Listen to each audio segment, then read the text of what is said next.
दोस्तों, आज हम आपको एक मौलवी और उसकी बकरी का वाकया सुनाने वाले हैं, जिसके बारे में यह मशहूर हो गया कि मौलवी की बकरी ने इंसान जैसा बच्चा पैदा किया है। तो दोस्तों, क्या हुआ जब लोगों को पता चला कि मौलवी की बकरी ने इंसान जैसा बच्चा पैदा किया है? आइए सुनते हैं, लेकिन उससे पहले आपसे गुजारिश है कि आप हमारी वीडियो को लाइक जरूर कर दें। दोस्तों, ये वाकया एक मौलवी इंसान जिनका नाम साजिद है, वह बयान करते हैं। कहते हैं, मेरा नाम साजिद है और मैं एक इमाम मस्जिद हूं। मेरी जिंदगी में एक औरत थी, नज़मा, जो मेरी बीवी थी। हमने जिंदगी के आगाज में मिलकर बहुत ख्वाब देखे थे और नज़मा ने हमेशा मेरे लिए अपना सब कुछ कुर्बान कर दिया। मैं मानता हूं कि वह मेरे लिए एक मिसालीडिंग जो भी हालात थे, उसने सब्र के साथ हर चीज को कबूल किया। लेकिन जैसे जैसे वक्त गुजरता गया, उसका जिस्म मोटा होने लगा। ये बात शायद बहुत मामूली हो, लेकिन मैंने उसे इस बात पर तंग करना शुरू कर दिया। मुझे याद है कि मैं अक्सर उसे कहता कि अगर तुमने अपने आप को ठीक ना किया तो मैं दूसरी शादी कर लूंगा। मेरी इन बातों पर उसका चेहरा उदास हो जाता, उसकी आंखों में नमी आ जाती और वह मेरे साथ हाथ जोड़कर माफिया मांगती। उसकी आवाज लर्जी हुई, कहती, मैंने तुम्हारे लिए क्या कुछ नहीं किया। तुम्हें 2 बेटे दिए, तुम्हारा हर हुक्म माना और बदले में मुझे यह सजा मिल रही है। लेकिन मैं उस पर कोई ध्यान न देता। मैं उसे रोज नई नई बातें सुनाकर डराता, दूसरी शादी की धमकी देता। वह बेचारी चुपचाप मेरी बातें सुनती रहती और दिल ही दिल में रोती रहती। आखिरकार उसने कहना शुरू किया, अगर तुमने दूसरी शादी कर ली तो याद रखना कि तुम्हें कभी खुशी नसीब नहीं होगी। तुम्हारी नई बीवी तुम्हें वह सुकून नहीं दे पाएगी जो मैंने दिया। उसकी बदुआ मेरे कानों में गूंजती थी, लेकिन मैंने कभी उनको संजीदा ना लिया। वैसे तो नज़मा में कोई कमी ना थी। सच कहूं तो वह मुझ पर अपनी जान छिड़कती थी, घर की हर जिम्मेदारी निभाती और मेरे हर हुक्म की तामील करती। वह बड़ी मोहब्बत करने वाली सुलझी हुई औरत थी। हाँ, वक्त के साथ उसका जिस्म मोटा जरूर हो गया था, मगर उसकी एक वजह भी थी। हमारे दोनों बेटे ऑपरेशन से पैदा हुए और उसकी सेहत पर उसका असर पड़ा। वह खुद पर तवज्जो नहीं दे पाती थी, बस सारे वक्त घर के कामों में ही लगी रहती। मुझे आज भी वो दिन याद है जब मैंने नज़मा से शादी की थी। वह उस वक्त बहुत खूबसूरत थी, लंबे स्याह बाल, साफ रंगत और बड़ी बड़ी आंखें। सारा गांव उसकी खूबसूरती का चर्चा करता था। लोग कहते कि साजिद, तुम्हारी तो किस्मत जाग उठी, इतनी हसीन बीवी मिली है तुम्हें। मैं भी खुश था और उसके साथ अपनी जिंदगी के बारे में बहुत से ख्वाब देख रहा था। लेकिन फिर वक्त ने करवट ली, मेरी सोच बदलने लगी। अब मेरा दिल कहता था कि दूसरी शादी कर लूं। शायद उस वक्त मेरा यह फैसला किसी जवाब के बगैर न था। मुझे अपनी जिंदगी में कुछ नया चाहिए था और मैंने सोचा कि एक और बीवी आ जाएगी तो जिंदगी में ताजगी और तब्दीली आएगी। इस ख्याल के साथ मैंने चुपके चुपके लड़की की तलाश शुरू कर दी। अपने इर्द गिर्द के लोगों से भी बात की। मैं कोई गरीब आदमी न था, अल्लाह का कर्म था और मेरी खानदानी जमीन भी थी और जानवर भी रखे हुए थे। मेरे पास कई मवेशी थे, हर उनमें एक खास बकरी भी थी जिसका नाम मैंने राणो रखा था। राणो बकरी मेरे दिल के बहुत करीब थी और मैं उसे बहुत प्यार करता था, जैसे कोई अपनी बेटी से प्यार करता है। और शायद मेरे दिल में यह आरजू भी छुपी थी कि अल्लाह मुझे एक बेटी दे दे, मगर मेरे घर बेटे ही थे, तो शायद मैंने बेटी की तमन्ना को अपनी प्यारी बकरी रानो में ही पूरा करने की कोशिश की। मैं उसका ख्याल रखता, उसे अपने हाथों से चारा खिलाता, उससे बातें करता। वह मेरे दिल का बोझ हल्का कर देती। नज़मा भी रानो बकरी का बहुत ख्याल करती और उसने कभी मेरी बकरी से मोहब्बत पर एतराज नहीं किया, बल्कि वह खुद भी उसे चारा डालती, उसका ख्याल रखती और यह बात समझती थी कि मेरी रानो से मोहब्बत मेरे दिल के किसी निहा खाने की बात है। हमारा घर भी बड़ा था और पुराने जमाने की तर्ज पर बना था। उसमें जगह जगह कदीम तर्ज की आराई थी और कमरे खुले और बड़े थे। ये घर नज़मा ही संभालती थी, कोई नौकर चाकर न थे। सारा दिन वह अकेले घर के कामों में लगी रहती। खाना पकाना, सफाई करना और बच्चों की देखभाल करना, सब कुछ नज़मा के काम पर था। मैंने कभी यह नहीं सोचा कि यह सब काम उसके जिस्म और जहन पर क्या असर डाल रहे होंगे। एक दिन मैंने अपने चंद करीबी जाने वालों से बात करने का फैसला किया। दिल में यह ख्याल पुख्ता हो चुका था कि दूसरी शादी करनी है, लेकिन दिल चाहता था कि यह दूसरी शादी किसी कम उम्र खूबसूरत लड़की से हो। मैंने अपने जानने वालों को यह तो ना बताया कि मुझे कोई उम्र रसीदा औरत या बेवा चाहिए। मेरी शर्त यह थी कि लड़की जवान हो, बिल्कुल 18 या ज्यादा से ज्यादा 20 साल के, जैसे अपनी कहानी के अगले हिस्से को सोच रहा हो। फिर आहिस्ता से कहने लगा। मेरी यह बात सुनकर मेरे रिश्तेदारों ने हैरत से मेरी तरफ देखा। वह मुझे भी अच्छी तरह जानते थे और नज़मा को भी। नज़मा उनकी नज़र में बहुत तरम और मोहब्बत करने वाली खातून थी। जब वह हमारे घर आते तो नज़मा उनकी खातिर तवाज़ो में कोई कसर न छोड़ती। कभी उन्हें खाना बनाकर खिलाती, कभी उनकी बातों को हंसते हुए सुनती। मेरे रिश्तेदार उसकी इस मोहब्बत और खिदमत गुजारी के मुंह तरफ थी। मेरे रिश्तेदारों ने मेरी बात सुनकर मुझे अजीब नजरों से देखा और कहने लगे, साजिद, तुम वाकई भाभी के साथ ऐसा करोगे? दूसरी शादी का इरादा है, और वह भी किसी जवान लड़की के साथ। क्या तुमने भाभी का कभी ख्याल नहीं किया? तुम उनके साथ यह ज्यादती करोगे। अगर तुम किसी उम्र रसीदा औरत या बेवा से शादी करते तो शायद कोई और बात थी, लेकिन तुम्हारी शर्त यह है कि लड़की जवान हो, और उसका मतलब यह है कि तुम सिर्फ अपनी ख्वाहिश को पूरा करने के लिए यह कर रहे हो। उनकी बातों पर मैं खामोश हो गया। कुछ देर तो मुझे भी शर्मिंदगी महसूस हुई। ऐसा लगा जैसे मेरी अंदर की ख्वाहिश सबके सामने आ गई हो। मैंने महसूस किया कि शायद मैं वाकई नज़मा के साथ इंसाफ नहीं कर रहा, लेकिन फिर मेरा दिल कहने लगा कि यह मेरा हक है, और अगर मेरे रिश्तेदार मेरी मदद नहीं करना चाहते तो मुझे किसी और तरफ देखना चाहिए। इसीलिए मैंने फैसला कर लिया कि मैं किसी और जरिए से अपनी जरूरत पूरी करूंगा। फिर मैंने एक रिश्ता करवाने वाली आंटी से बात की। उसके पास रिश्तों की काफी मालूमात थी, और मैंने सोचा कि शायद वह मेरी मदद कर सकेगी। मैंने आंटी को अपनी ख्वाहिश के बारे में बताया। आंटी ने गौर से मेरी बात सुनी और कहने लगी, साजिद, तुम्हारी उम्र अब कम नहीं है। 2 बच्चों के बाप हो और तुम्हारी पहली बीवी भी तुम्हारे साथ है।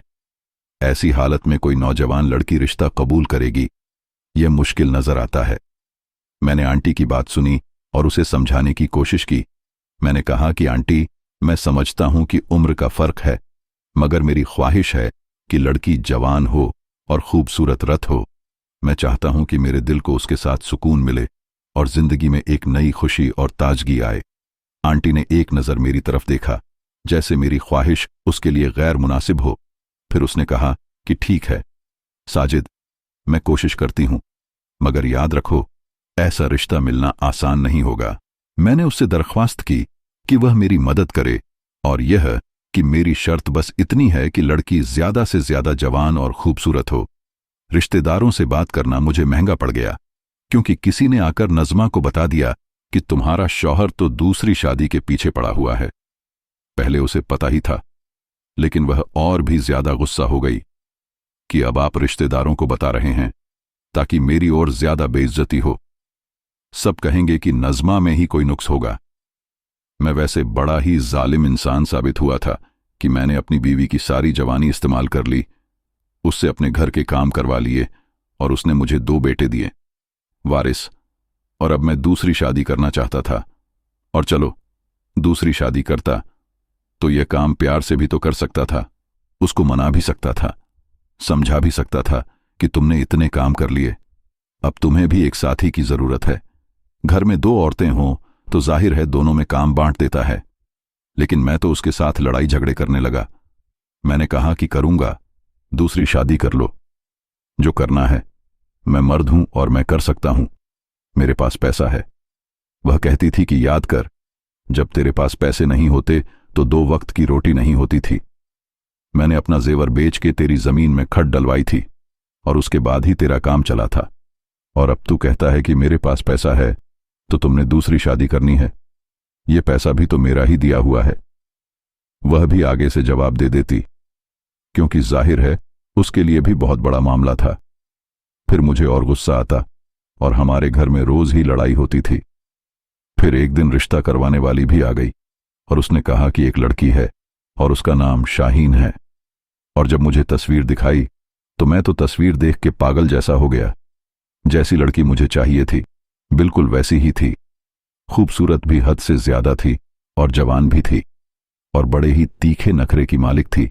उसकी सिर्फ एक मां थी और सुनने में आया था कि पहले मंगनी हुई थी, लेकिन मंगनी टूट गई। मैंने कहा कि मंगनी ही हुई थी, न रुखसती तो नहीं हुई थी। इसका मतलब कि लड़की कुंवारी भी है। मैं बड़ा खुश हो गया और मैंने आंटी से कह दिया कि मैंने उसी लड़की से शादी करनी है। साजिद अपनी कहानी सुनाते हुए कहता है, जिस दिन मेरी शादी शाहीन से होनी थी, उस दिन मैं जल्दी से उठा और तैयार हो गया।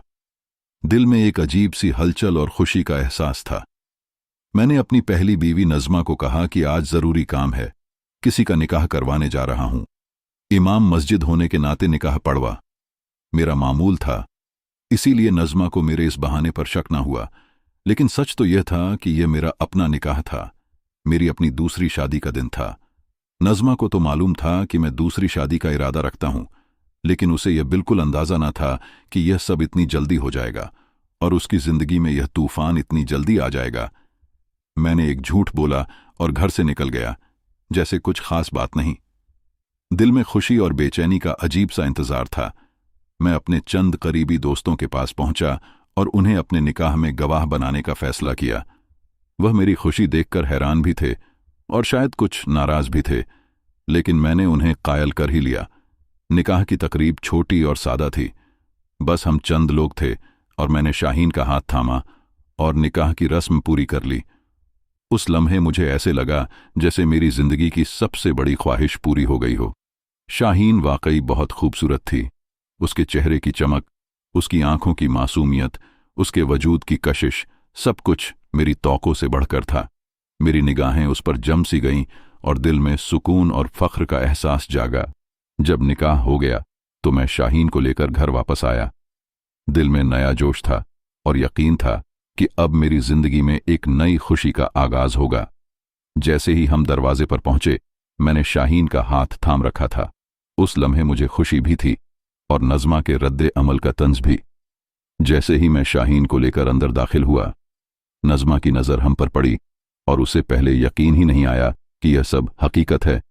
उसके चेहरे पर पहले हैरत छई, फिर गुस्से और तकलीफ के आसार नुमाया हुए। उसकी आंखों में बेयकीनी और सदमे की गहरी लकीरें थीं। मैंने महसूस किया कि यह लम्हा उसके लिए नाकाबिले बर्दाश्त था। चंद लम्हे उसने हमें बेयकीनी से देखा और फिर अचानक उसके चेहरे की रंगत गई और वह बेहोश होकर जमीन पर गिर पड़ी, जैसे उसकी दुनिया एक लम्हे में बिखर गई हो।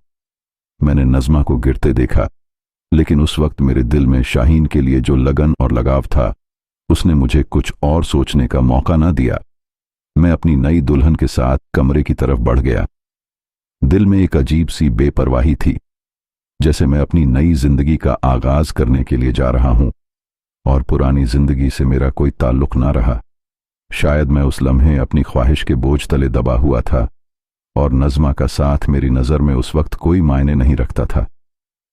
अब अपनी कहानी सुनाते हुए एहसास हो रहा है कि मुझे ऐसा भी नहीं करना चाहिए था। मैं उसे एतमाद में भी ले सकता था, लेकिन मैंने जो किया बहुत बुरा किया। जब मैंने शाहीन से शादी की तो वह देखने में बहुत ही खूबसूरत थी, जैसे कोई ख्वाबों की शहजादी। उसकी हर बात में एक नयापन, एक दिलकशी थी जो मुझे अपनी तरफ खींच रही थी। पहली रात जब उसने मुंह दिखाई का तोहफा मांगा तो मैंने सोचा कि यह तो रिवायत है और नई दुल्हन ऐसी फरमाइश करती है, लेकिन मुझे पहली बार महसूस हुआ कि उसकी दिलचस्पी शायद मेरी जात से ज्यादा मेरी जायदाद और दौलत में है। नज़मा की तो सादगी का ही आलम था कि उसने शादी के वक्त मुंह दिखाई। मैं सिर्फ 100 का नोट लिया और वह भी बड़ी खुशी से कबूल किया। नज़मा को मेरी हैसियत और माल की परवाह न थी। उसके लिए हमारी मोहब्बत और ताल्लुक ज्यादा अहम था, लेकिन शाहीन का मामला बिल्कुल मुख्तलिफ था। उसने मुंह दिखाई में मुझसे सोने का सेट लिया और इसी वक्त हीरे का सेट भी मांगने लगी। उसने साफ कह दिया कि अगली बार उसे हीरे का सेट चाहिए। शादी के इब्तिदा दिनों में उसके यह नखरे मुझे कुछ हद तक अच्छे लगे। दिल में एक नयापन था और मैंने सोचा कि शायद वह मुझसे अपनी मोहब्बत का इजहार इस तरह कर रही है। लेकिन वक्त के साथ साथ मुझे एहसास हुआ कि शाहीन को मेरी जिंदगी या जज्बात से कोई खास दिलचस्पी नहीं थी। उसकी नज़र मेरे पैसों पर थी। हर बात में उसकी ख्वाहिश का महब्बर मेरी दौलत और जायदाद होती। वह महंगे कपड़े, जेवरात की फरमाइश करती। वक्त गुजरने के साथ शाहीन की असल फितरत सामने आने लगी। वह न सिर्फ बदतमीज थी, बल्कि उसके रुख में एक अजीब सी सख्ती और बेमुरब्बी थी। उसे बात करने से पहले मुझे बार बार सोचना पड़ता कि कहीं वह मेरी बात का बुरा न मान ले। उसकी फितरत में नरमी की कमी थी और उसके सामने बात करते वक्त मैं मुहता रहने लगा। लेकिन दूसरी तरफ मेरी पहली बीवी नज़मा के साथ कभी मुझे यह महसूस ना हुआ। नज़मा के सामने मैं अपने दिल की हर बात कह देता था।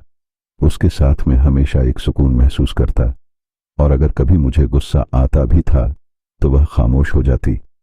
वह कभी मेरे सामने जुबान न खोलती और बस खामोशी से मेरी बात सुनती और वक्त को ठंडा होने देती।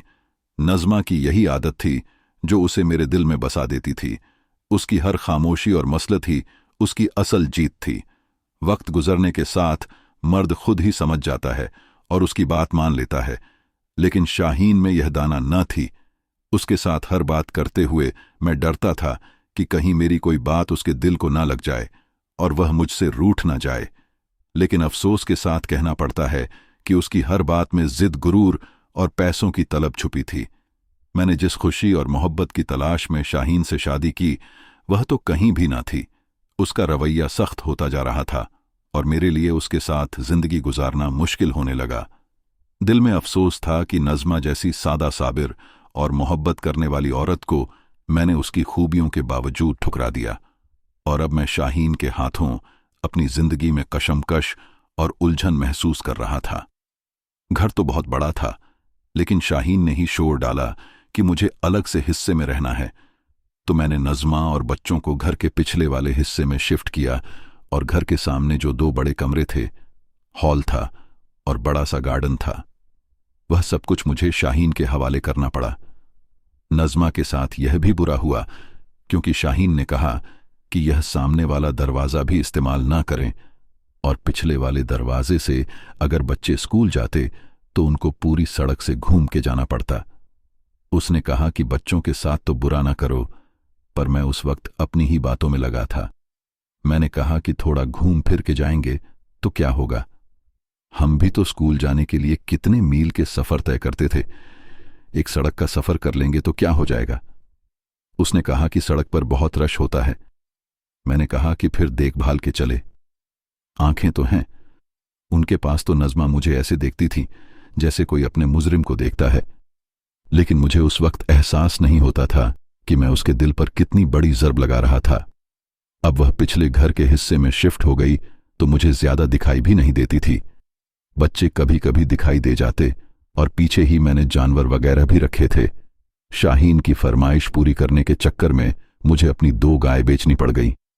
अब सिर्फ राणो बकरी ही रह गई थी। दोस्तों, ये वही बकरी है जिसके बारे में हमने शुरू में बात की थी। आगे बकरी के साथ क्या होता है आप सुन रहिए। साजिद आगे बताता है, राणो बकरी को तो मैं कभी बेचने के बारे में भी नहीं सोच सकता था। एक दिन मुझे काम से किसी दूसरे शहर जाना था। यह कोई 1-2 दिन का सफर नहीं था, बल्कि काफी लंबा अरसा वहां रहना था। मैंने शाहीन को यह बात बताई। दिल में यह ख्याल भी आया कि शायद वह रोकेगी, कहेगी कि आप ना जाएं, मुझे आपकी याद आएगी। लेकिन शाहीन का रद्दे अमल ऐसा था जैसे उसे कोई खास परवाह नहीं थी। उसने बस सरकरर कहा कि ठीक है, आप चले जाएं। उस वक्त मेरे दिल में एक अजीब सी मायूसी हुई कि यह मोहब्बत तो उस मोहब्बत जैसी नहीं थी जिसकी मैंने नज़मा में परवरिश देखी थी। मैंने उसे नसीहत कहा कि देखो, अब नज़मा पिछले हिस्से में शिफ्ट हो गई है तुम्हारा, उसके साथ अब बर रास्त कोई वास्ता नहीं, इसलिए उसको तंग मत करना, उसके साथ लड़ाई झगड़ा ना करना, क्योंकि हम दोनों के बच्चे भी हैं और वह बेचारे इन मामलात में परेशान हो जाते हैं। शाहीन ने लापरवाही से कहा कि आप फिक्र ना करें, मैं तो नज़मा को देखूंगी भी नहीं, बाकी मैं यहां ज्यादा नहीं रहूंगी, अपनी मां के घर जाया करूंगी। मुझे थोड़ी हैरत हुई कि उसका ज्यादा वक्त यहां गुजारने का इरादा नहीं था। फिर मैंने भी उसे जाने दिया और कहा, ठीक है, कभी मां के घर चली जाना और कभी यहां पर रुक जाना, जैसी तुम्हारी मर्जी, बस मेरे पीछे लड़ाई झगड़े से दूर रहना। उसने एक बार फिर बेतजी से कहा कि ठीक है। मैं सोच रहा था कि उसके लिए यह सब बेमानी है, लेकिन फिर भी वह मेरी बात मान गई। मैं उसे खुश रखने के लिए उसकी हर ख्वाहिश पूरी करने में लगा रहा। मैंने उसके लिए बड़ी LIDT भी ले दी और घर में डिश लगवा दी ताकि उसके दिल को कोई कमी न महसूस हो। उसे फिल्में, ड्रामे और गाने देखने का बहुत शौक था और मैंने उसके लिए यह सब इंतजाम कर दिया। हालांकि नज़मा तो कई बार कह चुकी थी कि बच्चों को कार्टून देखने के लिए डिश या केबल लगवा दे, लेकिन उस वक्त मैं कहता था कि यह बेहयाई हमारे घर में नहीं होगी। मैंने अपनी जिंदगी में उसूलों पर सख्ती से अमल किया था, लेकिन शाहीन के कहने पर सब कुछ कर डाला। अब दिन भर घर में फिल्मी गानों और ड्रामों की आवाजें गूंजती रहती। शाहीन उनमें मग्न रहती। कभी ऊंची आवाज में गाने चल रहे होते और कभी किसी फिल्म के डायलॉग्स। मेरे दिल में कसक जरूर थी कि मेरी जिंदगी का सुकून, मेरे घर का एहतराम और वो उसूल जो मैंने अपनी जिंदगी में हमेशा अपनाए थे, अब सब कुछ जैसे एक दायरे से बाहर निकल रहा था। पहले नज़मा के साथ घर में सुकून होता था और एक वकार का माहौल होता था, लेकिन शाहीन के आने के बाद वह सब कुछ बदल गया। लेकिन मैं शाहीन की मोहब्बत में सब कुछ बर्दाश्त करने पर मजबूर था। वह हर दिन मेरी जिंदगी को एक नए अंदाज में चैलेंज करती और मैं उसकी खुशी के लिए अपने उसूलों से पीछे हटता जा रहा था। यह सब कुछ देखकर दिल में एक अजीब सा बोझ महसूस होने लगा। एक तरफ मेरा किरदार और उसूल थे और दूसरी तरफ शाहीन की ख्वाहिश, जिन्हें पूरा करना मैं अपना जरूरी काम समझता था। लेकिन मैं यह समझ न पाया कि मोहब्बत की खुशी और दौलत का सुकून दो अलग बातें हैं। मैंने नज़मा को भी कहा कि लड़ाई झगड़े न करना, लेकिन मुझे पता था कि वह कभी भी खुद से लड़ाई झगड़ाना शुरू करती थी और मैं उससे ठीक तरह से मिलकर भी नहीं गया। बस बच्चों का खर्चा उसके हाथ पर रख दिया। उसने भी कुछ ना कहा, और पर जाते जाते इतना जरूर कहा कि अपना ख्याल रखिएगा। और शाहीन ने तो यह भी ना कहा था। वापस आया तो सब कुछ ठीक था, लेकिन शाहीन मुझसे दूर दूर रह रही थी। सर्दियों का मौसम आया था और वह कहती थी कि सर्दी में मुझे सर्दी बहुत लगती है, इसलिए मुझे आराम से रहने दे और आप मुझसे दूर ही रहे। जितने अरसे में बाहर था, उसने मुझे एक दफा भी फोन ना किया, बल्कि नज़मा मुझे फोन करती रही, कभी बच्चों के हवाले से, लेकिन मेरी खैर खैरियत पूछती रही। इसीलिए अब मेरे दिल में भी थोड़ी सी बात आ गई थी। मैंने कहा कि ठीक है, दूर दूर रहती है तो रहे, मैं क्या करूं। लेकिन मुझे नहीं पता था कि अभी एक और तूफान आने वाला है। फिर वह बहाना करके अपनी मां के घर चली गई और कहती कि अब मैंने कुछ अरसा यही रहना है, क्योंकि मेरी मां बीमार है और बेवा थी। मेरा भी तो कोई हक बनता था। मैंने कहा कि यह क्या तरीका है, पहले ही मैं इतने महीनों बाद आया हूं और अब तुम 1 महीने से अपनी मां के घर पड़ी हो। तो कहती थी कि हां, मेरा दिल नहीं करता वापस आने का। मैं तो परेशान हो गया कि कहीं यह मुझसे बेजार तो नहीं हो गई, क्योंकि यह जवान लड़की थी और मैं 42 साल आदमी था। हो सकता है कि मुझसे बेजार हो गई हो। शाहीन अपने मायके चली गई और वहां जाकर बैठ गई। मैंने सोचा कि शायद शाहीन के साथ मेरा रिश्ता मुझे सुकून देगा, लेकिन यह तो एक और बोझ बन गया। उसने मेरी जिंदगी में शामिल होने की बजाय अपनी ही दुनिया बना ली और मैं खुद को तन्हा महसूस करने लगा। उस दौरान नज़मा खामोशी से अपने कामों में मसरूफ रही। मैं उसके पास जाना चाहता भी था तो मेरी शर्मिंदगी आड़े आती। सोचा था कि किस मुंह से उसके सामने जाऊं और क्या कहूं, कैसे उसका सामना करूं, जिसके दिल को मैंने इतनी बार जख्मी किया। लेकिन नज़मा की तरफ से कभी कोई शिकायत ना आई। वह हर दिन की तरह मेरे लिए खाना बनाती, मेरे कपड़े इस्त्री करती, और वह जानती थी कि मैं बीमार था, तो उसने मेरी सेहत का खास ख्याल रखा। मैं बीमार हुआ तो नज़मा ने सब कुछ बुलाकर मेरी खिदमत में कोई कसर न छोड़ी। उसने मेरे लिए अलग से यखनी बनाई, मेरे लिए सूप तैयार किया, दवाइयों का इंतजाम किया और मेरी हर जरूरत का ख्याल रखा। उसके यह सब देख मुझे और ज्यादा शर्मिंदगी महसूस होने लगी। एक दिन मेरी बर्दाश्त खत्म हो गई और मैंने नज़मा से कह दिया कि नज़मा, यह सब काम ना किया करो, कहीं बाद में यह ना कहो कि मैंने तुम्हारे साथ इतना बुरा किया, फिर भी तुम मेरी खिदमत कर रही हो। नज़मा ने बड़ी खामोशी और ज़र्फ के साथ जवाब दिया, आप मेरे शौहर हैं, चाहे आप मेरे साथ जितना भी बुरा करें, मेरे लिए आपकी खिदमत करना जरूरी है। मैं आपको अकेला तो नहीं छोड़ सकती, और बीमारी में तो बिल्कुल भी नहीं। उसके यह अल्फाज मेरे दिल पर जैसे नस्त्र बनकर छपने लगे। उसकी आंखों में गहरी संजीदगी थी, एक ऐसी सच्चाई थी जिसका सामना करने की मुझ में हिम्मत न थी। मैं जानता था कि मैंने उसकी मोहब्बत और वफादारी को बार बार ठुकरा दिया, लेकिन उसने मेरी खिदमत में कभी कोताही न की। उसकी बातों में खामोशी की ताकत थी जो मुझे अंदर से बेचैन कर रही थी। उस लम्हे मुझे एहसास हुआ कि मैंने नज़मा के साथ कितना बुरा सलूक किया और किस तरह उसके सब्र को आजमा रहा। उसने मेरी मोहब्बत में हर चीज़ बर्दाश्त की और अपनी खुशियों को कुर्बान किया और मेरी खुशी के लिए अपना सब कुछ लुटाया। मगर मैं अपनी ही गलत फहमी में उसकी लूस को समझ नहीं पाया। अब मुझे अंदाजा हुआ कि मैंने उसकी सब्र और मोहब्बत का गलत फायदा उठाया। उस दिन मुझे एहसास हुआ कि जो कुछ मैंने नज़मा के साथ किया उसकी सज़ा तो मुझे मिलनी ही थी। मेरी जिंदगी में जो सुकून था वह नज़मा की मोहब्बत और कुर्बानी से वाबस्ता था, और मैंने उसे खुद से दूर करके अपनी जिंदगी की सबसे बड़ी गलती की। अब वक्त मेरी सज़ा का था और मैं जानता था कि उसका सामना करना आसान नहीं होगा। नज़मा का ज़र्फ और उसकी बेलौस मोहब्बत मेरी नज़रों के सामने थी और मैं अपनी गलतियों का बोझ लिए खामोश खड़ा था। साजिद अपनी कहानी आगे सुनाते हुए कहता है, यह वाकया मेरी जिंदगी का एक अहम मोड़ था।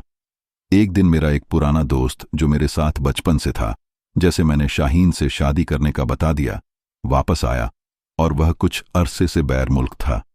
और जब वह आया तो मैंने उसे बताया कि मैंने दूसरी शादी कर ली है।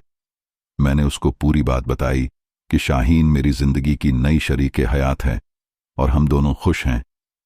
मेरे दोस्त का रद्दे अमल वह न था जिसकी मैंने तवक्कुल के लिए खामोश हो गया और फिर बोला, यानी इतनी अच्छी बहू होने के बावजूद तूने दूसरी शादी कर ली? उसके चेहरे पर एक अजीब सी झलक थी, जैसे वह मेरे फैसला करने की सलाहियत पर शक कर रहा हो। मैंने कहा, हाँ, फैसला मेरे लिए सही था और मुझे खुशी है। फिर उसने मुझसे पूछा कि मैंने किससे शादी की। जब मैंने शाहीन का नाम लिया तो उसका चेहरा एकदम बदल गया और वह कुछ लम्हों के लिए खामोश हो गया। मैंने कहा कि क्या हुआ, चुप क्यों हो गए? तो वह बोला, यार वो लड़की तो ठीक नहीं है, तूने नहीं सुना? उसने पूरे मोहल्ले के लड़कों को अपने पीछे लगा रखा है। मेरी आंखों के सामने एक थुन सा मंजर आया और मेरे दिमाग में सवालात के तूफान उठने लगे। मैंने फौरन उसे रोक दिया, ऐसी कोई बात नहीं, मेरी बीवी के बारे में ऐसी बातें मत करो। वह अब मेरी बीवी है और यह तुम्हारा हक नहीं कि तुम उसकी किरदार कशी करो।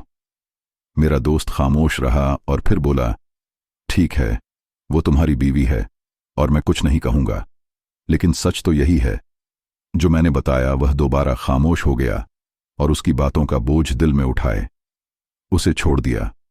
मगर उस लम्हे के बाद मेरे दिमाग में एक नई फिक्र ने जन्म लिया। मैंने खुद से सवाल किया, क्या शाहीन वाकई ऐसी है जैसे मेरे दोस्त ने कहा? क्या मैंने उसका सही तौर पर अंदाजा नहीं लगाया? क्या मेरी मोहब्बत ने मुझे उसकी हकीकत से बेखबर कर दिया? मैं यह सब सोच रहा था और मेरे दिल में वह सवस बढ़ रहा था। फिर मैंने अपनी अक्ल का सहारा लिया और मैंने कहा कि अगर वाकई शाहीन का किरदार ऐसा होता तो अब तक कोई ना कोई तमाशा बन चुका होता और मैं उसकी हकीकत को समझ चुका होता। लेकिन फिर भी दिल में एक कसक थी, एक सवाल था कि क्या मैंने इतनी जल्दबाजी की? मैं शाहीन को देखकर यही सोचता रहा कि वह साफ सुथरी और इज्जतदार लड़की है और मुझे लगता था कि वह कभी भी ऐसी नहीं हो सकती जैसे मेरे दोस्त ने कहा। लेकिन फिर भी वो शक मेरे दिल में आ गए थे। मैंने खुद को समझाने की कोशिश की कि जो कुछ भी है वह अभी तक वैसा नहीं हुआ जैसे मेरे दोस्त ने पेश किया था। मगर फिर भी दिल में यह सवालात उठने लगे और मैं खुद से कहने लगा कि क्या मैंने उसे पूरी तरह समझा था? क्या वाकई शाहीन वह लड़की है जिसका मुझे यकीन था, या फिर कुछ और छुपा हुआ है जिसको मैंने जानने की कोशिश न की? मैंने खुद को तसल्ली दी कि जो कुछ भी नजर आ रहा है वह शायद वैसा ही है जैसा मैंने सोचा था। मगर यह सवालात मेरे दिमाग में मुसलसल गूंजते रहे। एक दिन मेरी जिंदगी में ऐसा लम्हा आया जिसने मुझे इस कदर परेशान कर दिया कि मैं खुद भी हैरान हो गया। एक दिन मेरे बेटे मेरे पास आए और कहा कि अब्बा, अम्मी की तबीयत बहुत खराब है, वह बहुत परेशान है, आप जल्दी चले। मुझे लगा कि शायद यह रूटीन की तबीयत खराब होगी और कोई मामूली सी बीमारी होगी, तो मैंने इस बात को संजीदा ना लिया। लेकिन जब मैं नज़मा के पास पहुंचा तो उसका जिस्म बेजान पड़ा था और वह बेहोश पड़ी थी। मैं फौरन उसे डॉक्टर के पास ले गया और कुछ वक्त बाद वापस आया। लेकिन जब वह वापस आया तो शाहीन घर पर मौजूद थी। वह पुरसुकून अंदाज में बैठी थी। मैंने कहा कि तुम कहां से आई हो? शाहीन ने जवाब दिया कि आप आ गए, मेरा अपना घर है, जहां दिल करे वहां आ सकती हूं। वो मुझे बड़ी बेतकल्लुफ से जवाब दे रही थी, जैसे कोई मामूली बात हो। फिर उसने आगे कहा कि आप अपनी पहली बीवी को क्या सैर करवाने ले गए थे। मैंने फौरन कहा कि फजूल बातें नहीं करो, नज़मा की तबीयत बहुत खराब थी। लेकिन मैंने उस बात को शाहीन को नहीं बताया कि नज़मा हकीकत में मां बनने वाली थी और यह खबर मेरे लिए खुशी का मौका थी। मेरी पहली बीवी नज़मा थी और अगर मेरे यहां फिर से औलाद आ रही थी तो ये मेरे लिए खुशी का मौका था। मगर दिल में एक और बात थी। मैं चाहता था कि औलाद शाहीन से हो, क्योंकि शाहीन मेरी नई बीवी थी और मैं चाहता था कि मेरी जिंदगी में कोई नया आगाज हो। लेकिन फिर भी नज़मा मेरी जिंदगी का हिस्सा थी और अगर वह मां बनने वाली थी तो यह मेरे लिए खुशी की बात थी। लेकिन जब नज़मा को यह पता चला कि वह दोबारा मां बनने वाली है तो वह तो बिल्कुल भी खुश न थी। उसके चेहरे पर गम की लकीरें थीं और उसने कहा कि आपने तो हमें अकेला छोड़ दिया है, हमारे 2 बच्चे हैं पहले से, अब 3 बच्चों को मैं कैसे संभालूंगी। उसके चेहरे पर परेशानी के आसार थे और वह बिल्कुल नहीं चाहती थी कि उसकी जिंदगी में मजीद जिम्मेदारियां हैं। मैंने उसे तसल्ली देने की कोशिश की और कहा कि क्यों, मैं मर गया हूं, क्या अभी जिंदा हूं और तुम्हें कोई तकलीफ नहीं होने दूंगा। लेकिन उसकी आंखों में कोई उम्मीद न थी। वह मुझे टूटे हुए दिल के साथ देख रही थी, जैसे उसे यकीन हो चुका था कि जिंदगी में मजीद मुश्किलात आएंगी। मेरे दिल में अजीब सी घबराहट थी, क्योंकि मैं जानता था कि नज़मा एक बहुत बड़ी तकलीफ से गुजरने वाली थी। उस वक्त मुझे यह एहसास हुआ कि शायद मैंने उसे वह तकलीफ दे दी है जिसकी वह बिल्कुल भी हकदार नहीं थी। मैं चाहता था कि शाहीन के साथ मेरी जिंदगी खुश हो, लेकिन नज़मा का दर्द मुझे अपनी जिम्मेदारियों का एहसास दिला रहा था। लेकिन उस वक्त मैं खुद को इस तरह फंसते हुए महसूस कर रहा था कि कहीं ना कहीं मैंने दोनों बीवियों को तकलीफ में डाल दिया था। एक रात की बात है, मैं अपने कमरे में बैठा किताब पढ़ रहा था।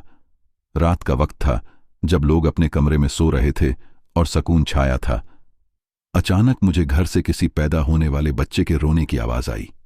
यह आवाज बहुत ही साफ थी और मुझे फौरन लगा कि आवाज मेरे घर से ही आ रही है। मैंने फौरन कान लगाकर सुना, मगर जब मैंने कमरे से बाहर जाकर देखा तो कुछ भी न था। शाहीन अपने कमरे में सो रही थी और मैंने नज़मा के कमरे की तरफ भी नजर डाली। वहां भी सब कुछ ठीक था, कोई भी नहीं रो रहा था। मैं कुछ देर तक उस आवाज पर सोचता रहा। फिर मैंने खुद को यकीन दिलाया कि शायद मैंने कुछ गलत सुना हो या यह कोई ख्याली बात हो। लेकिन फिर 2 दिन बाद मुझे फिर से वही आवाज सुनाई दी। अब मुझे ऐसा लगने लगा कि शायद यह सिर्फ कोई इत्तेफाक नहीं था और वह आवाज इतनी साफ थी और मेरे घर के अंदर से ही आ रही थी, जैसे किसी छोटे बच्चे का रोना हो जो कि किसी कोने में छुप कर रोता हो। मेरे जहन में खौफनाक ख्याल आया, क्या हमारे घर में कोई गैर मामूली चीज है? क्या यह आवाज जिन्नात या किसी भटके हुए रूहों की हो सकती है? मुझे ऐसा लगने लगा जैसे हमारे घर पर कोई साया है और कोई जिन्नात या आसेब जो हमारे साथ है और यह बच्चे उनकी मौजूदगी की अलामत है। मैं रात के वक्त अक्सर उसी आवाज के बारे में सोचता और दिल में यह खौफ बढ़ता जाता कि शायद कुछ और भी हो जो मैं नहीं समझ रहा हूं। इन आवाजों ने उसे ऐसी घबराहट में डाल दिया कि वह सच में यह सोचने पर मजबूर हो गया कि कहीं वाकई कुछ पुरसरार बात तो नहीं हो रही। जब आपके साथ कुछ ऐसा होता है जिसकी कोई वजह समझ नहीं आती तो आप यही समझते हैं कि शायद यह जिन्नात वगैरह का काम है। लेकिन फिर मेरी जिंदगी में वह दिन आया जब मुझे सारी बातें समझ आ गईं, क्योंकि एक रात मैंने देखा कि मेरी बकरी रानो की बहुत जोर जोर से बोलने की आवाज आ रही थी। सर्दियों के मौसम थे तो नींद बड़ी गहरी आती थी। मैं बड़ी गहरी नींद सो रहा था, लेकिन जब बकरी के चीखने की आवाजें बहुत ज्यादा आई तो मैं परेशान हो गया। मुझे साफ पता चल गया कि मेरी बकरी किसी मुश्किल में है, या तो उसके पेट में दर्द है, उसने कुछ ऐसा वैसा खा लिया, और या फिर कोई और मामला है। लेकिन जब मैं बकरी की तरफ गया तो सामने का मंजर देखकर हैरान रह गया। मेरी आंखों के सामने एक अजीब मंजर था। रानो, मेरी वो बकरी जिसे मैं अपनी औलाद की तरह पाल रहा था, वो अब इस दुनिया में ना रही थी।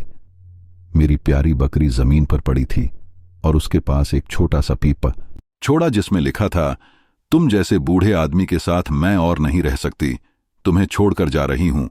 और उसके साथ जो सोना और दीगर सामान था वह भी वह अपने साथ ले गई। वह घर से ऐसी बेरहमी से निकल गई जैसे कुछ भी नहीं हुआ। जब शाहीन चली गई तो नज़मा ने मुझे एक अजीब बात बताई। उसने कहा कि यह बच्चा जो तुम्हें हमने दिया था यह ऐश का है। वह तुम्हारे साथ बेवफाई करके उसको पैदा कराई थी, और जब वह राणो बकरी के पास इस बच्चे को छोड़ रही थी और बकरी को इस दुनिया से रुखसत कर रही थी और यह इल्जाम लगाना चाह रही थी कि बकरी में ही इंसान का बच्चा पैदा किया है, तो मैंने अपनी आंखों से सब कुछ देख लिया। यह बात सुनकर मेरी दुनिया जैसे पल भर में तबाह हो गई। मुझे यकीन नहीं आया कि मेरे अंदर गुस्सा, नफरत और तकलीफ का समंदर था। न सिर्फ उसने मुझे धो दिया, बल्कि उसने मेरी प्यारी बकरी राणो को भी इस दुनिया से रवाना कर दिया, और वे इल्जाम लगाना चाहा कि बकरी ने बच्चा पैदा किया। मेरी आंखों के सामने वह सब कुछ था जो शाहीन ने किया था, और फिर वह मेरे साथ यह सब कुछ करके किसी और के साथ भाग गई। मेरे अंदर का इंसान जैसे मर चुका था। मैं गुस्से से भर गया और मैंने सोचा कि जिस इंसान ने मुझे और मेरी इज्जत को इस तरह रुस्वा किया, उसका कुछ न कुछ हिसाब लेना जरूरी है। मैं अपने आप से लड़ रहा था। वो लम्हे मुझे अपनी जिंदगी का सबसे स्याह तरीन काला लम्हा लगे, जब मुझे एहसास हुआ कि शाहीन ने तो मुझे किसी तरह धोखा दिया और मेरी जिंदगी के साथ खेल गई। मेरा वह गुस्सा और दुख अभी तक साफ था, और मैंने शाहीन के खिलाफ रिपोर्ट करवा दी कि जब भी आएगी तो कानून के हाथों नहीं बचनी चाहिए। मेरे घर से सामान चोरी करके भागी है और उसकी मां को जाके भी बातें सुनाई, लेकिन वह क्या कर सकती थी। उसने कहा कि मेरी बेटी तो है ही। ऐसी रिश्ता करवाने वाली औरत से कहा तो उसने कहा कि आपको तो जवान और खूबसूरत लड़की चाहिए थी। मैंने नज़मा से माफी मांग ली और मैं फिर से उसके साथ रहने लगा। बच्चों को संभालने में उसकी मदद भी करता और उसे एक नौकरानी भी रख के दे दी। वह हमेशा कहती थी कि मुझे मदद के लिए कोई रख दे, और मैंने कहा कि दूसरी शादी कर लेता हूं। लेकिन अब मैंने उसे एक नौकरानी रख के दे दी जो उसके साथ घर के काम करती थी। मैंने उसे कहा कि जब तुम्हें यह सब कुछ पता था तो तुमने मुझे क्यों नहीं बताया। तो कहने लगी कि अगर आपको बताती तो आप यही समझते कि मैं आपकी बीवी पर इल्जाम लगा रही हूं, इसलिए मैं खामोश थी। लेकिन उसने खुद ही अपनी असलियत दिखा दी। देखा जाए तो उसमें भी नज़मा की इंसानियत थी। मैंने उसके साथ बहुत बुरा किया, और मैं सबको यह कहना चाहता हूं कि आपकी बीवी मोटी है, काली है, जैसी भी है, आप उसके साथ गुजारा करें, लेकिन जल्दबाजी में आकर किसी ऐसी लड़की को अपनी जिंदगी में न ले आए जो आपका हंसता बसता घर बर्बाद कर दे। मुझे मेरी बकरी राणो की बड़ी याद आती है दोस्तों। राणो बकरी से साजिद बहुत प्यार करता था, लेकिन दूसरी बीवी के चक्कर में बकरी को भी खो दिया, और उसकी बीवी उस पर ही यह इल्जाम लगाना चाह रही थी कि बकरी ने इंसान जैसा बच्चा पैदा किया है। हालांकि वह बच्चा बकरी का नहीं था, बल्कि उसकी दूसरी बीवी का था। आज की वीडियो में इतना ही। इस वीडियो को लाइक जरूर करें। शुक्रिया।